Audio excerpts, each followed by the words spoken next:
Sir, రెండు రాష్ట్ర ప్రభుత్వాలు పనితీరు పైన మీ కామెంట్ ఏంటి? ఎట్లా పనిచేస్తున్నాయి? ఇక్కడ రేవంత్ రెడ్డి గారు ఖజానా లేదంటున్నారు, అక్కడ చంద్రబాబు నాయుడు గారు సూపర్ 6 అమలు చేయాలంటే ఖజానా ఖాళీ ఉంది బట్ చెయ్యాలి అంటున్నారు. ఖజానా ఎక్కడో దేవుడు మనకు డబ్బులు ఇవ్వడం, ఖజానాల డబ్బులు మన పన్నుల డబ్బుల్లోంచి వస్తుంది. అఫ్ కోర్స్ సంపద సృష్టిస్తాను అన్నారు ఎలక్షన్స్ టైంలో, బట్ ఇప్పుడు ఎందుకు ఖజానా ఖాళీ ఉందని చెప్పి? తెలంగాణ తీసుకోండి, రెండుకి వేరు వేరు రకాల సమస్యలు. తెలంగాణ తీసుకోండి, తెలంగాణ ఏర్పడినప్పుడు 2014లో దేశంలో అతి ఎక్కువ మిగులున్న రాష్ట్రం తెలంగాణ. 1,16,000 కోట్ల రూపాయలు రెవెన్యూ మిగులున్నట్టుగా చూపెట్టారు అన్నాడు 5 ఏళ్ల కాలంలో. 14వ ఆర్థిక సంఘం నివేదికలో స్పష్టంగా పేర్కొన్నారు. తలసరి ఆదాయం హైదరాబాద్ నగరం పుణ్యమా అని చెప్పని చాలా ఎక్కువ ఉన్న రాష్ట్రం. ఇప్పటికి కూడా తలసరి ఆదాయం చాలా ఎక్కువ ఉన్న రాష్ట్రం. దేశంలో నెంబర్ 1, నెంబర్ 2గా వస్తుంది. పెద్ద రాష్ట్రాల్లో పోస్తే నెంబర్ 1 తెలంగాణ. బంగారం లాంటి రాష్ట్రంలో అయితే డబ్బులు వృధా చేశారు, రాచరిక పోకడలతోనో మూర్ఖపు పథకాలతోనో, లేకపోతే తాత్కాలికమైన సంక్షేమానికి పెద్దపీట వేశారు. గత ప్రభుత్వం కొంతవరకు బ్యాలెన్స్ పాటింది. వృధా అయింది కానీ డబ్బులు వృధా అయినాయి కానీ కొన్ని పథకాలకి. కాళేశ్వరం లాంటి పథకాలు డబ్బు ఖర్చు ఎక్కువ ఫలితం తక్కువ అని గట్టిగా వాదించిన వాడిని నేను, గొంతు విప్పినవాడిని నేను. ఇప్పుడు మాట్లాడలేదు, ఎందుకంటే పని అయిపోయిన తర్వాత నష్టం జరిగిన తర్వాత మాట్లాడేందుకు. ఇప్పుడు అందరూ మాట్లాడడం మొదలెట్టే. నానాడు ఒకటి నోరెప్పుల సకాలంలో అయిపోయింది, అలాంటి చాలా జరిగినాయి. కానీ అయినా కూడా కొన్ని పొరపాటు జరిగినా కూడా సంక్షేమం అభివృద్ధి సమతూకం పాటించారు మొత్తం మీద. అందుకే హైదరాబాద్ నగరం కానీ తెలంగాణలో మరికొన్ని ప్రాంతాలు కానీ ఖచ్చితంగా మౌలిక సదుపాయాలు బాగుపడ్డాయి, పెట్టుబడులు వచ్చినాయి.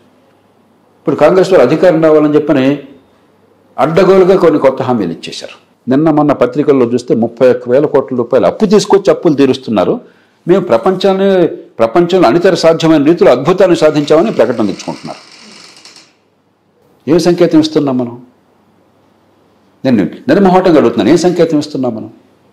డబ్బులు సకాలంలో కడితే నువ్వు మూర్ఖుడివి, ఎగ్గొడితే నువ్వు చాలా తెలియగలవాడివి, నువ్వు ఎగ్గొట్టిన డబ్బులకి నేను అందరూ మాఫీ చేస్తాను, సకాలంలో కట్టే నీ కర్మ అంటున్నాం.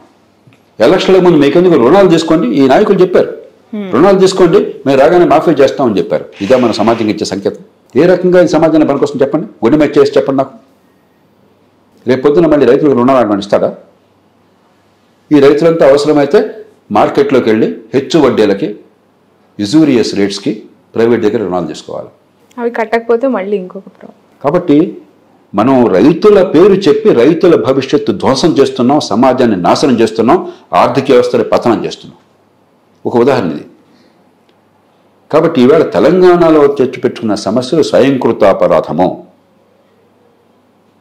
బంగారం లాంటిది మన చేతుల్లో ఉంటే దాన్ని ఉపయోగించుకోవటం కాకుండా మాకు అధికారం వస్తే రాష్ట్రం సర్వనాశనం పర్లేదని వ్యవహరిస్తున్నారు. ఇప్పటికైనా మేలుకోకపోయినట్టయితే పచ్చటి రాష్ట్రంలో మీరు చుచ్చుపెట్టిన వాళ్ళు అవుతారు. కానీ బయటపడడం తెలంగాణలో సాధ్యం. ఎందుకంటే హైదరాబాద్ బంగారు గుడ్డు పెట్టే బాతు. దీన్ని చంపకుండా ఉంటే కాపాడుకోవాలి. విపరీతమైన అవినీతి వల్ల కానీ, అసమర్థత వల్ల కానీ, మూర్ఖ విధానాల వల్ల కానీ దీన్ని చంపకుండా ఉంటే తెలంగాణను కాపాడుకోవచ్చు. కానీ ఊరికే దేవుడు అని చెప్పిన గాల్లో దీపం పెడితే కాపాడబడేది కాదు. ఆంధ్రప్రదేశ్ ప్రారంభంలోనే నష్టంతో పుట్టింది. ఎప్పుడైతే హైదరాబాద్ని కోల్పోయినటువంటి రాష్ట్రమైందో, హైదరాబాద్లో వచ్చిన మిగులు ఉమ్మడి రాష్ట్రంతో పంచుకునేది తెలంగాణకి మాత్రం వచ్చింది సహజంగానే. ఆంధ్రప్రదేశ్ లేకపోయేసరికి లోటు వచ్చింది. ఆ తర్వాత ఆంధ్రప్రదేశ్లో కూడా కొంతకాలం పాటు 14 నుంచి 19 దాకా సంక్షేమాన్ని అందించారు, అభివృద్ధిని కూడా గట్టిగా చేపట్టారు. వనరులు లేకపోయినా కూడా పోలవరం ప్రాజెక్ట్ కావచ్చు, రాజధాని నిర్మాణం కావచ్చు, రాజధాని కంటే ముఖ్యంగా ఒక గ్రీన్ ఫీల్డ్ సిటీ నిర్మాణం కావచ్చు, కియా మోటార్స్ లాంటివి కావచ్చు, మౌలిక సదుపాయాల కల్పన కావచ్చు, చిత్తశుద్ధితో ప్రయత్నం జరిగింది. కొన్ని పొరపాట్లు రాజకీయంగా దొరికినా కూడా 2014 నుంచి 19 దాకా జరిగితే 2019 నుంచి అసలు అభివృద్ధి అంటే పాపము, సంక్షేమమే పరమార్థము, సంక్షేమమే పరిపాలన. అభివృద్ధిని అడిగితే వాడు పెత్తందారు, ఇది వర్గ పోరాటము, పేదలకు అభివృద్ధి ఎందుకు, పేదలకు రోడ్లు ఎందుకు, పేదలకు మౌలిక సదుపాయాలు ఎందుకు, మేము ఫ్రీగా ఇస్తున్నాం కదా, నెలలా బ్రహ్మాండంగా ఇస్తున్నాం కదా అని ఒక విచిత్రమైనటువంటి ప్రమాదకరమైన వాదన తీసుకొచ్చారు. చివరికి రాష్ట్రాన్ని అధ్వాన స్థితితో నెట్టారు. అసలే కష్టంలో ఉన్న రాష్ట్రాన్ని ఈవేళ అప్పులు ఊబులు కూరుకుపోయేట్టు చేశారు. కాబట్టి ఈవేళ మళ్ళీ ఒకసారి సంక్షేమానికి అభివృద్ధికి సమతూకాన్ని పాటిస్తూ, పొదుపరితనాన్ని పాటిస్తూ, ఇతరులను చూసి తెలంగాణను మరో రాష్ట్రాన్ని చూసి లేని డబ్బులు ఖర్చు పెట్టడం కాకుండా మౌలికమైన క్రమశిక్షణ పాటిస్తూ మౌలిక సదుపాయాలను బాగు చేసి పెట్టుబడులను ప్రోత్సహిస్తే అయినా 3-4 ఏళ్ళు కనీసం పడుతుంది, ఒక 5-6 ఏళ్ళు కూడా పట్టచ్చు ఒక గాడిన పడడానికి. రెండు రాష్ట్రాలు కూడా చూడడానికి ఒకే రకంగా కనిపించినా కూడా రెండుకి వేరువేరు కారణాలు ఉన్నాయి. దాన్ని బట్టి మన పరిష్కారం ఉంటుంది. ఖచ్చితంగా అభివృద్ధి అనేది పూర్తిగా గాలి కొదిలేయటం వల్లనే గత ప్రభుత్వం ఇలాంటి పరిస్థితిని ఆంధ్రప్రదేశ్లో అభివృద్ధి అంటే పాపం అన్నట్టుగా మాట్లాడారు. ఇది చాలా విచిత్రం. దేశంలో ఎప్పుడు జరగదు ఇట్లా. అభివృద్ధిని అడిగితే వాళ్ళంతా కూడా డబ్బున్న వాళ్ళు అడుగుతున్నారు, మీకెందుకు అభివృద్ధి? అది ధనికుల కోసం, డబ్బున్న వాళ్ళ కోసం అభివృద్ధి, పెత్తందారుల కోసం అభివృద్ధి. ఇది వర్గ పోరాటం, మేము ఈ వర్గం కోసం ఉన్నాం. చాలా విచిత్రమైన ప్రమాదకరమైన భాషను వాడారు, ప్రమాదకరమైన ఆలోచనలు పెట్టుకున్నారు, ప్రమాదకరమైన చర్యలు చేపట్టారు. పేదలకి పెత్తందారులకి పోరు అని చెప్పి ఒక స్లోగన్ కూడా. ఇంతకంటే మూర్ఖమైన వాదన మళ్ళీ స్పష్టంగా విస్పష్టంగా చెప్తున్నాను, ఇంతకంటే మూర్ఖమైన వాదన మరొకట్లేదు. ఎందుకంటే మూర్ఖమైన వాదన మనకు ఇప్పుడు ఇతరుల పట్ల ద్వేషాన్నో లేకపోతే అసూయను పెంచడం చాలా తేలిక నిమిషంలో. కానీ ప్రపంచంలో ఎక్కడ అలా చేసినా కూడా ఆ దేశాలు సర్వనాశనం అయిపోయినాయి. ఆనాటి సోవియట్ యూనియన్ చూడండి, ఈనాటి ఉత్తర కొరియా చూడండి, క్యూబా చూడండి, వెనిజువేలా చూడండి, మరో దేశాలు చూడండి. ఇవన్నీ కొత్త విధానాలు కాదు, గతంలో చేపట్టారు. ఉన్న సంపదను ఎట్లా పనికొచ్చేట్టుగా చేయాలి, ఉపాధి కల్పన కోసం ఎట్లా పెంచాలి, కొత్త ఉత్పత్తి కోసం ఎలా చేయాలి, కొత్త పెట్టుబడులకు మనుషులు ఎట్లా వెళ్ళాలి, దాని నుంచే అభివృద్ధి, దాని నుంచే ఉపాధి, దాని నుంచి పేదరికం పోవటం ఉంది. కానీ అప్పులు చేసి లేకపోతే నోట్లు గుద్దేసి డబ్బులు పంచితే పేదరికం పోతున్న ప్రపంచంలో ఒక్క దృష్టాంతాన్ని చూపెట్టండి నాకు. అదే నిజమైతే అప్పులు చేసి నోట్లు గుద్దేసి డబ్బులు పంచితే పేదరికం పోయేటే ప్రపంచంలో పేదరికం ఎందుకు ఉంటుందండి? 5 నిమిషాలు. ఇది 5వ తరగతి పిల్లలు చెప్పే మాటలేదు. ఆ స్థాయి ఆలోచన ఇది.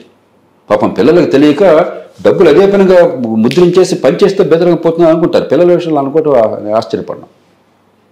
నాయకుడు అనబడేవాడు, అధికారి అనబడేవాడు, ఇంగిత జ్ఞానం ఉందనుకున్నటువంటి గాడిద అప్పులు చేసి డబ్బులు పంపిణీ చేస్తే బేదరకం పోతుంది అనుకుంటే ఆ మాట ప్రజల ముందు ప్రచారం చేస్తే అంతకంటే మూర్ఖత్వం ఇంకేమైనా ఉందా? అంతకంటే అజ్ఞానం ఇంకేమైనా ఉందా? అంతకంటే మోసం ఇంకేమైనా ఉందా? బట్ సార్, ఆ సంక్షేమ పథకాల గురించి మాట్లాడుకుంటే ఇప్పుడు కూడా ఈ కూటమి ప్రభుత్వం సూపర్ 6 అనే పథకాలకు సంబంధించి ఇంత ఎర్లియర్ స్టేజ్లోనే చాలా ఇబ్బందులు పడే పరిస్థితికి వచ్చింది. ఖచ్చితంగా ఏమైందంటే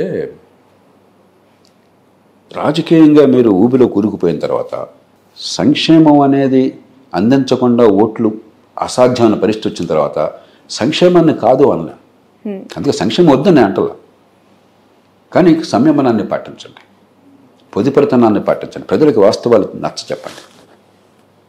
కనీసం అప్పు చేసి పప్పు కూడా తినకుండా ఉండండి. మీకు వచ్చేటువంటి పన్నుల డబ్బుల్లోంచి మీరు జీతభత్యాలకి, వడ్డీలకి, సంక్షేమానికి ఎంతైనా ఖర్చు పెట్టండి, మీ ఇష్టం. కానీ అప్పు చేసి ఆ డబ్బు దీన్ని ఖర్చు పెట్టి వచ్చే తల మీద భారం మోపితే అభివృద్ధి, ఆదాయం పెరగట్లేదు, ఖర్చు పెరుగుతోంది, వడ్డీలు పెరుగుతున్నాయి, అప్పులు పెరుగుతున్నాయి, కాలక్రమేణా ఊబిలో కూరుకుపోతాం. కాబట్టి ఆ సమతూకం కావాలి. అంచేత ఒక పక్కేమో ఈ సమతూకాన్ని పాటించాలి, అప్పు చేసి పప్పు కూడా కాకుండా. రెండో పక్కన మిగతా వనరులతో, అప్పు తీసుకొచ్చిన వనరులనే కనీసం మిగతా వనరులతో వేగంగా నిజమైన మౌలిక సదుపాయాలు, పెట్టుబడులు ప్రోత్సహించడం, నైపుణ్యాన్ని, ఇందాక నైపుణ్యం గురించి మాట్లాడారు, నైపుణ్యాన్ని పెంచడం, సంపాదించే శక్తిని ఇవ్వటం, ఉపాధి కలిగించడము, శాశ్వతంగా నిజంగా పేదరికాన్ని తొలగించడం, ఈ రెంటిని సమపాల్లో చేయాలి.